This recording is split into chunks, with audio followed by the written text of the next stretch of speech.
Hi, sitting from my car again. I got myself some yummy, delicious breakfast. I have my iced vanilla coffee from Chick-fil-A, and I have, of course, my Chick-fil-A biscuit meal with double cheese and some hash browns. Like, peeling it makes my mouth water.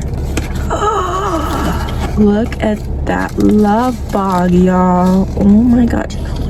See, this is what makes me happy. And it's Pride Month. I'm gonna dip it to the little filet sauce. I know some people add honey, but me personally, I don't like it.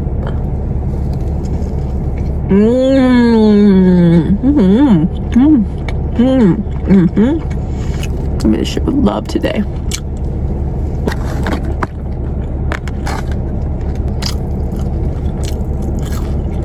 Sometimes I like to layer a hash brown on top, some Chick-fil-A sauce. I like to bite this shit. Ready? Get this bite.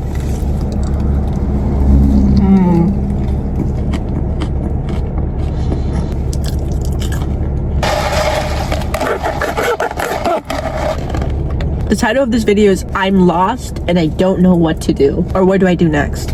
Life update. This shit too good. I gotta stuff my shit with it.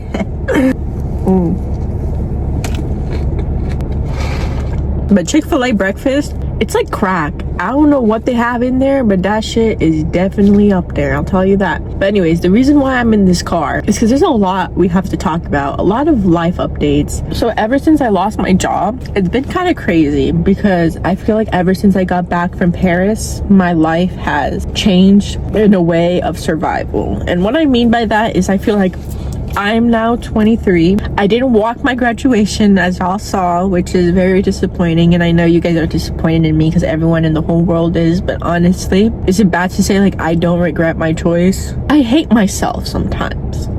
That's so like terrible to say out loud, but I say it all the time to myself. You know, my self-doubt and my self-sabotage is crazy, and what can I do, bitch? Like, my parents raised me like this. My whole life, I was literally fed belittling words. Like, I was raised this way. I cannot just wake up one morning and rewire my brain to think positive sunshine rainbows. Like, I'm so sorry, but my mind is not trapped, but in a way, I kind of have a form of like a dark past or a darkness in me that's like stems from trauma, and it affects my brain in a way of thinking of like, not that I self-sabotage a lot, which I do, but like my bad thoughts. When you think of having negative thoughts, think of like 10 times worse negative thoughts, because like my illness or whatever the fuck I have literally gives me chronic insomnia. Like, I cannot sleep for a day, for 2 nights probably. Like, my brain is always constantly on, it's constantly thinking, and it becomes so tiring, like to a point where it's like, okay, like how much thinking until I don't have to think anymore, or I don't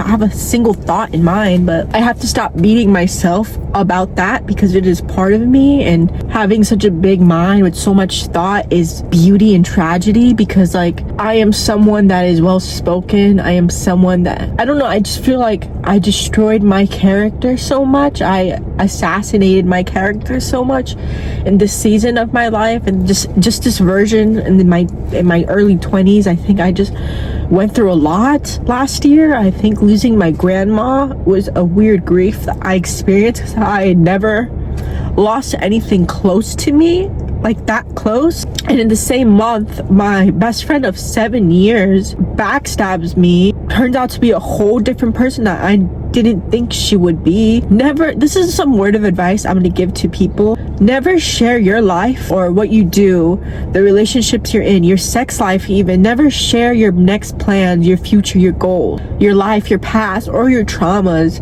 with friendships or people that are never gonna share their own lives with you, okay? Because I had this friend that I would tell personal matters to.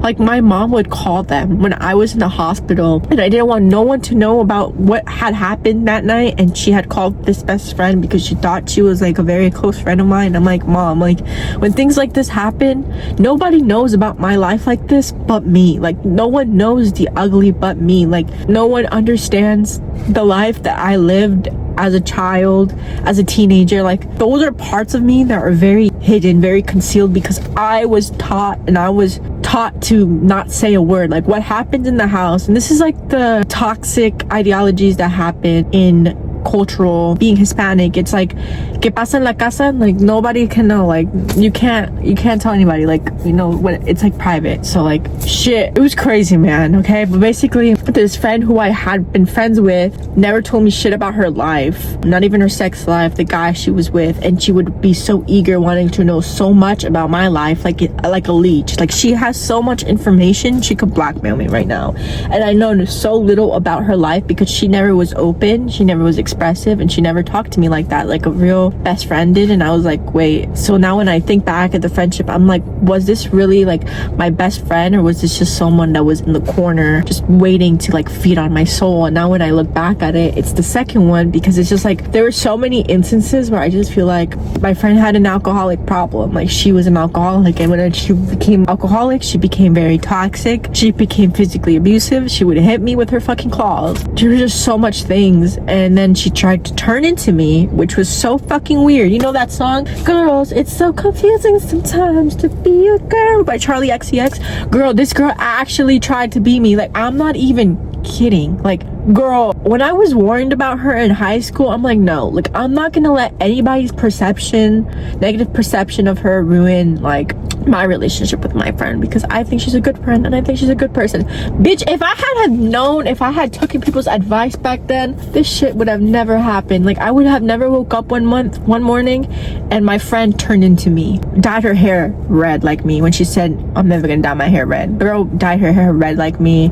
Bro started wearing jewelry like me. She never wore gold jewelry. She was so like, it was just like the little things I would notice. And you guys are like, wait, Liz, like you're like literally saying about fashion items? No, girl, like this is someone that would never wear these kinds of things. These are people that would never, like a goth girly, like gold jewelry. Like I'm sorry, like girl, at that point you try to copy me. Like it was just very weird. Like when I went that last time moment I had with her, we were walking New York, and like it was just a very weird instance. And I'm like, I cannot believe, like I was just hurt. And the fact that I don't know if I share this story, but our dream trip in high school, like our dream trip was always to go to Barcelona, Spain, like to always go to Europe. And we're like, okay, we're gonna go to Europe. And I told her last year, like, because she went to go see Bad Bunny without me, and I wanted to go see Bad Bunny. I'm like, please don't go see Bad Bunny, like I want to see him this year. She's like, okay, bet. I didn't know you liked him. Like I'm like, girl, I literally told you I wanted to go see him. She's like, fine, next year I'll take you. I'm like, okay. Next year happens. I'm like, Bad Bunny's going, I want to go see, but Bad Bunny is not touring in the United States. So remember how I said our dream trip was to go to Barcelona, Spain? So in the year of us like talking about that, like, oh, we're gonna go to Europe in the spring, I'm like, I was unemployed. Okay, I was unemployed for a good year, for a good minute. So I didn't have a job and I was struggling. And when I was struggling, my friends at the time, I feel like they lacked support. I didn't have a support system, because it was always like I would meet them every week and they'll be like, oh Liz, how's your life? And they would know how my life was. So it just felt like they were just nitpicking me, or like they're just like be like, oh, this is my life and this is yours. Because like my life was really shitty at that point. Like my life was pretty good before, but my life was really, really shitty at that point. And it just felt like, okay, these are friends that every single time I'm hanging out with them, I'm indulging in something toxic, whether that's alcohol, whether that's weed or nightlife. Like I'm indulging in something that's like negative, that's not growing me. And it's like, this is also a very famous saying, you are who you surround yourself with. Show me your friends and I'll show you your future. And those people that I was surrounding myself with, my hometown friends, they were just my hometown friends. Like they were just part of the home. Like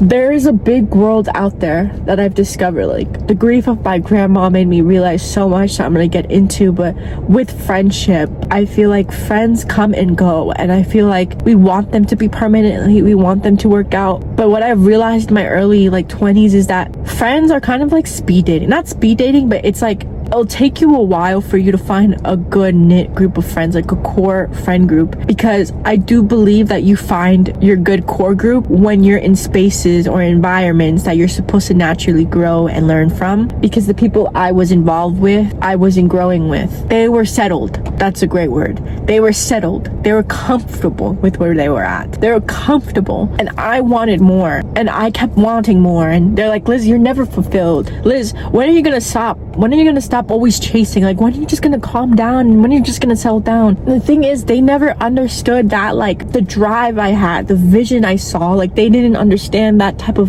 version of Liz. They called her, you're too much of a daydreamer, you're like imagining too much stuff, you have to be more realistic. But what if this is realistic? What if this is idealism? Like, what if it does happen because maybe I have a passion for it? Maybe, like, it can coexist in this universe, you know? I've just had very bad friendships fell out last year, and I just realized, like, the people I was around weren't great people, great friends. I had to step out of that situation. I pray to God a lot, and I remember I prayed to God. I'm like, God, like, I was in such a weird moment in my life because I had this intuitional feeling about the friend that I was best friends with, and for some reason I just kept having weird dreams, like us fighting or her doing something shady. I woke up and immediately I prayed to God because I was like, listen, Jesus, if what you're trying to tell me, if my intuition about this person, like, and usually you will know these people are not your friends when your energy is being drained, when you yourself are being less motivated, and you're just not put into environments where you're supposed to grow in. And I feel like a lot of people, you need friendships like this to teach you that you yourself can accomplish more outside of this hometown space. I feel like when friendship fallouts happen, we have a negative outlook when it comes to meeting new people, new friends in life. But this is things that happen in life. Like, these are just normal things, and I feel like I've just learned to accept it because I've lost so much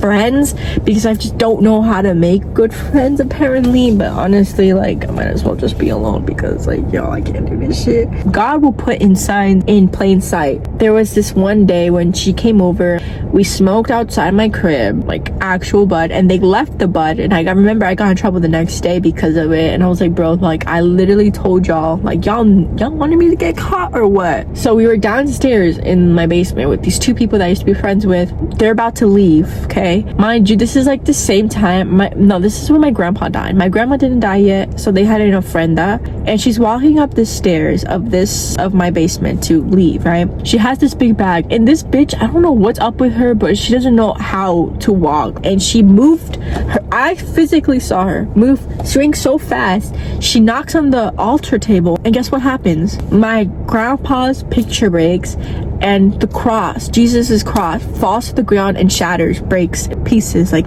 the cross, bitch, the cross breaks. Girl, when the cross breaks, immediately chills go down my spine. I'm like, ooh, because that's not good. Like, when the cross breaks, that's not good. That's not a good sign. And I look at this bitch, I'm like, girl, did you just break that? To my fucking face. She's like, no, I never touched that. That was him. She blames it on my friend behind her. And I'm like, girl, I saw you in 4K. That's also the thing in our friendship, is that she also always lacked accountability. And it happened way too many fucking times. And I'm just like, yo, why are people like this? Like, why can't you just admit you're wrong and we can move past it? Like, it's fine. Like, you could just say you're wrong. Like, what? Girl, this happened too many times. That, and then that happened in New York when she literally clawed me in my head like that, and she would yell crazy shit, and her cousin was like, shouldn't you, like, get your friend? Mind you, bitch, we were in the same drinking level, me and my ex-best friend, and I was high and she wasn't. So the fact, like, yeah, bro, I just had bad situations, guys. Like, more of the story, it's okay if you fall out with your friends, because sometimes they were never your friends to begin with, and that it's just the reality of being in your 20s and people just wanting, it's like this light, right? Like, I feel like I just have this like light energy, and like people just want to feed on it. Like, they just want it like vampires, and I just gotta be very more hyper vigilant and aware of who I surround myself with and the spaces I put myself in, because they do affect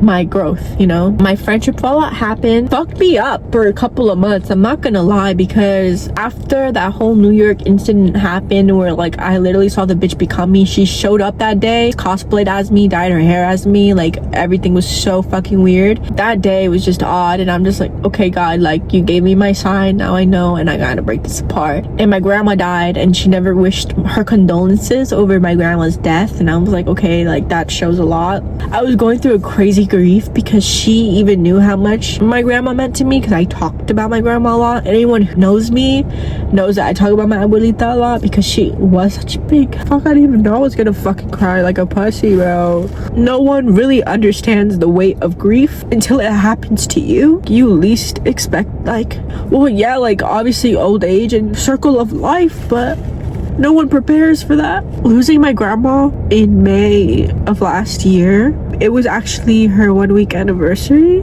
last week, the 30th of May. At the same time when I lost my grandmother was the same month me and my best friend fell out. So like I had nobody to like talk about when I was going through these emotions. And it was really weird because like my mom became a different person. She lost both her parents. I feel like when I lost my grandparents, I lost my mother because she hadn't seen her dad for over like 20 or since she was 15. This is something very vulnerable that I'm gonna share. I don't know why I'm so personal with you guys, but listen, it's a fucking Thursday, so I think when people pass on, we have either a lot of remorse, maybe sometimes guilt, or things we could have done better. The last time she was here, when she was living, she sat outside my living room and we had this like an hour too long conversation, and I was just telling her about my life, and she was just so surprised like that women in this generation can like live their life like a man and not be like tied into like a housewife, into like this generation's like what they see a woman to be, you know. And back then it was like such a different role for women. Like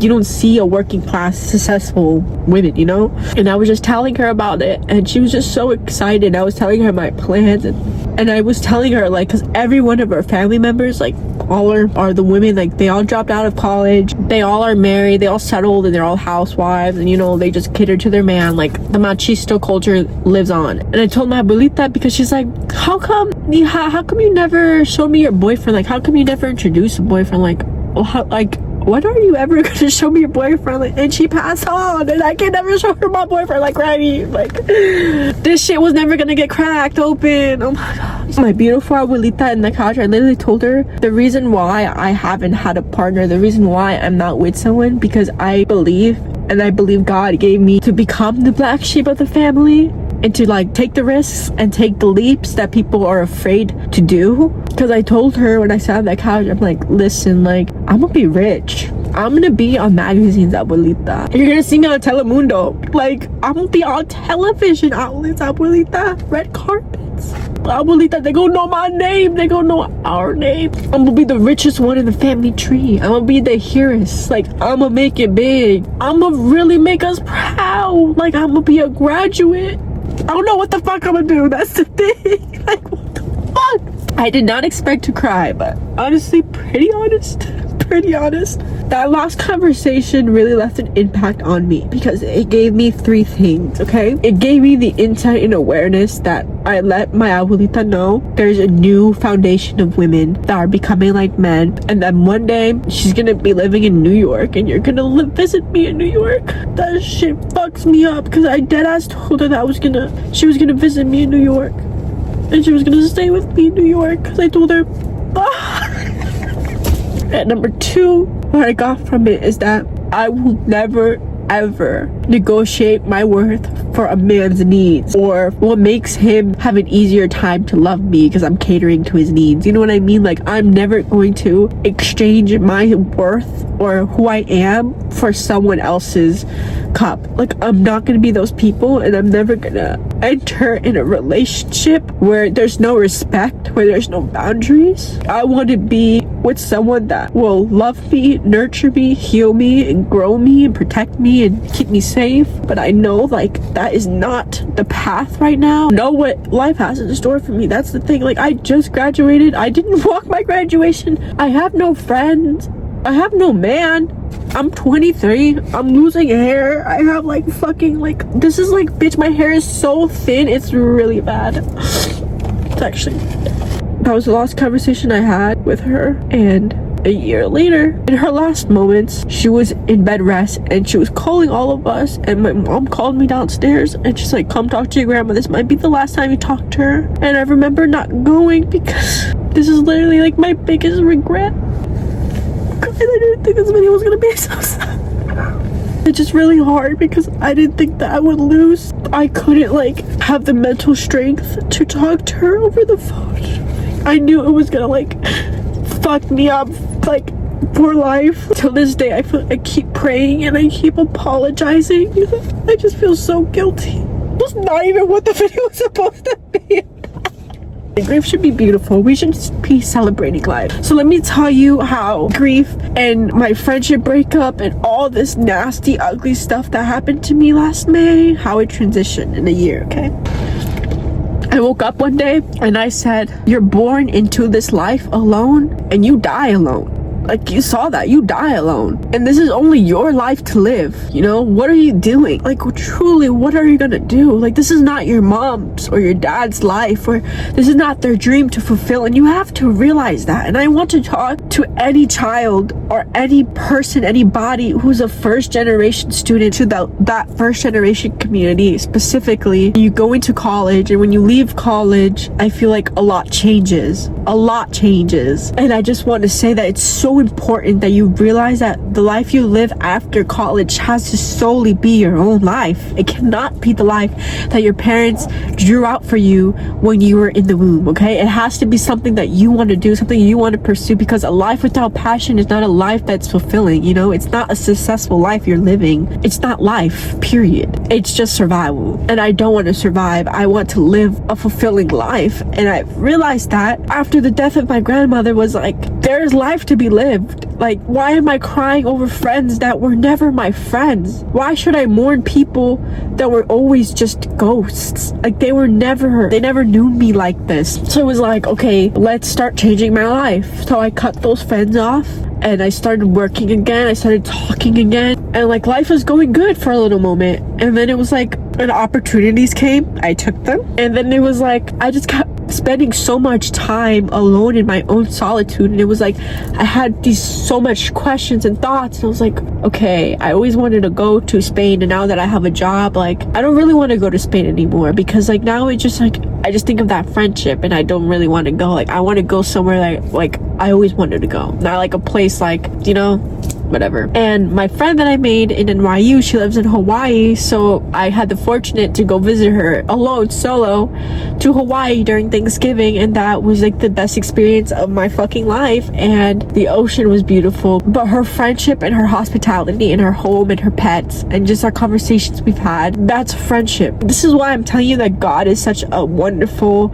spectacular, majestical creator, because he will, in the same year span, something ugly and disastrous could happen, and in the same year he could plant a beautiful seed that will grow into a tree of like so much reward, so much fruits to be rewarded, you know? Because that's how I felt. Like, I had just gone out of this ugly friendship that was never really my friend, like just bad habits, it wasn't good. Fast forward to me having this friend in Hawaii who pushes me, who we're growing together, we're talking about important things, like the discussions we're having, like it's the same, like it's mutual. And I'm like, these are the friends that I need. So in that same year, God swapped something as a horrible friend group that was literally feeding onto my soul and like making me do a bunch of bad habits, cut that off, got my other friend over here who totally transformed my life. I truly felt God sent her into my life, because when she became in my life, when I met her back in Tulsa, Oklahoma, we had conversations about faith and we had similar upbringings, and it was just kind of insane. You literally strengthened my faith with God. Like, you made me believe in God. And I went to church in Hawaii, and that was a very personal, sacred experience that changed my life a lot. It was beautiful. And during that trip, I was alone, and I took myself solo to beaches and stuff. I literally saw butterflies, and I knew that my grandma was present. I felt her. I knew she was happy, because I told her, like, in that conversation we had, that I wanted to travel, and I wanted to travel the world, and I just wanted to visit all these places. And it's like, I felt like she was there in all these places I visit. And then I went to Paris for Valentine's Day, and that trip, guys, highlight. If you're single and you're in your early 20s, take that trip to Paris, girl. I wanted to make a positive video, but it ended up being a sappy video. But me eating my Chick-fil-A breakfast.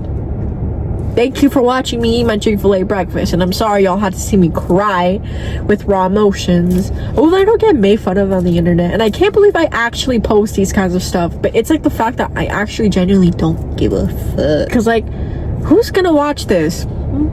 Probably you, but don't make fun of me. Live life, love. Spread the love, spread the laugh. And if you're going to grief, I feel you, girl. I feel you. But yeah, bye guys. Sorry for crying in the car. See you next time.